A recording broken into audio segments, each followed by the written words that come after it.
Find sine of 2t if cosine t equals 24 over 25 and t is in quadrant 4. To be able to find sine of 2t, we need to use the identity for this double angle. Sine of 2t equals 2 times cosine t times sine t. So it's a great visual clue seeing this double angle 2t that it leads us to using this identity, 2 times cosine t times sine of t. And we have a value for cosine t, it's 24 over 25, but we don't yet have the value for sine t. We should think about the identity cosine squared t plus sine squared t equals 1. And since we know that cosine is 24 over 25, we'll be able to solve this equation and find sine of t.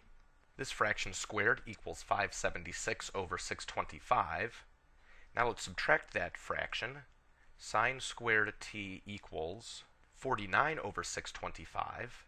And now we can do square root both sides to show that sine t equals a positive or negative 7 over 25.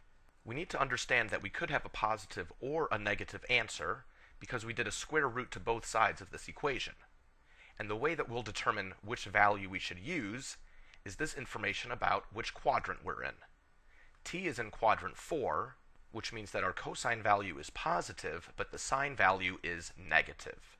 So sine t equals negative 7 over 25. And now that we have that value, we can multiply these to find the value for sine of 2t. And it gives us the result, negative 336 over 625. This is the exact value of sine of 2t.